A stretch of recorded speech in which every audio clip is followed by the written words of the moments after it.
మేధావులందరూ, అలాగే యూనివర్సిటీ నాయకులు, print media, electronic media అందరికీ నా నమస్కారాలు.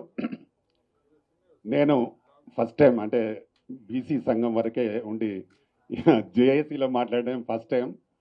అన్నగారిని నా ఊహ తెలిసినప్పటి నుండి చూస్తున్న కృష్ణన్న గారు ఓన్లీ బీసీ కార్డు మీదనే బీసీ వాళ్ళను ఎంకరేజ్ చేస్తూ అన్న, తర్వాత మా ఒకలావన కృష్ణన్న కూడా ఎప్పుడు బీసీ అంటూ తిరుగుతూ ఉంటారు. ముఖ్యంగా అందరూ చాలామంది బీసీ కావాలని ఎక్కడెక్కడ మాట్లాడుతూ ఉన్నారు. దీనిలో లీడర్గా ఏదంగానే మళ్ళీ ఇంకొక గ్రూప్ అని కొన్ని ఇక్కడ మాట్లాడుకుంటూ ఉన్నారు కొందరు. అది కరెక్ట్ కాదు. ఉన్న వరకు మొత్తం మంది ఒకేసారి ఒకే ఉద్యమంగా సాధిస్తే ఎందుకు సాధించలేదు? మనం తెలంగాణ సాధించిన తెలంగాణ పౌరులం. ఇక్కడ మనకు బ్లడ్లో ఒక పౌరుషం ఉంటుంది. 100% మనమందరం ఏకమై చేస్తే డెఫినెట్గా అవుతుంది. నా సలహా మాత్రం అంటే పాటిస్తే పాటించండి, లేదంటే లేదు. ఒక 10 నుంచి 15 లక్షల మంది ఒక బీసీ మీటింగ్ పెడదాం, పల్లెల నుంచి తెద్దాం జనాలను. దానికి నా వంతు ఏం సహాయం కావాలన్నా, ఏం కృషి కావాలన్నా నేను సపోర్ట్ చేస్తా. ఎందుకంటే నాకు కూడా నేను సినిమా ఇండస్ట్రీలో ఇప్పుడు తెలంగాణ ఫిల్మ్ ఛాంబర్ చైర్మన్. మా అన్నకు తెలుసు, మా దగ్గర కూడా బీసీలో 4 ఒకే కార్యక్రమం మొదటి నుంచి ఉంది.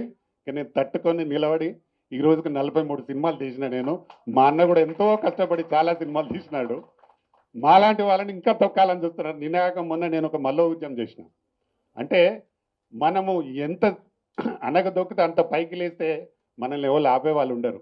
ఈరోజు మేము అన్ని సక్సెస్ఫుల్గా చేయగలుగుతున్నాం. నా దగ్గర కూడా 25,000 మంది సభ్యులు ఉన్నారు. ఈరోజు 1000 మంది ప్రొడ్యూసర్స్ ఉన్నారు, 24 క్రాఫ్ట్స్ మెంబర్స్. అంటే మనం నిలబడి చేయగలిగితే ఏదైనా సాధించవచ్చు. కాబట్టి ఈ ఉద్యమం అన్న నీ ద్వారా 100% సక్సెస్ చేయగలుగుతాం. ఇది చేద్దాం. మనం చేసేటప్పుడు మాత్రం ఇది ఒక్కటి మా విజయ్ కుమార్ అన్న చెప్పినట్టు అందరినీ ఒక్కతాటిపై తెస్తే చాలా బాగుంటుందని నా ఉద్దేశం కూడా.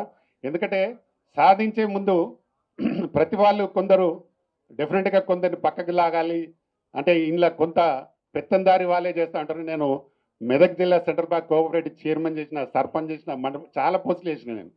కానీ మనం ఎంత చేసినా మన పక్కల్ని, మన ఎదుటి వాళ్ళు ఇంకా గుంజాలని చూస్తుంటారు. దానికి నిబ్బరంగా ఉండి నీవు కాదురా బాబు, మేము కూడా నీకంటే ఎక్కువనే అనే ధైర్యం మన దగ్గర ఉంటే తప్పకుండా సాధించగలుగుతాం. థ్యాంక్ యూ అన్న. నేను ఫస్ట్ టైం జేఎస్లో మాట్లాడినాను. అయినా ఇంతమంది ముందు వీళ్ళందరూ అంటే అందరికీ బీసీ అంటే ఒక ఏదో ఒక చేయాలని ఒక మంచి ఉద్దేశం ఉంది. కాబట్టి నా సపోర్ట్ డెఫినెట్గా ఉంటుంది. నా కోరిక మాత్రం మీరు ఒక 10-15 లక్షల మందితో మీటింగ్ పెడదాం. మనం అదంతా పల్లెల నుంచి తెద్దాం. ఇంత మంచి అవకాశం ఇచ్చిన మీ అందరికీ మరొకసారి థ్యాంక్ యూ వెరీ మచ్. నమస్తే.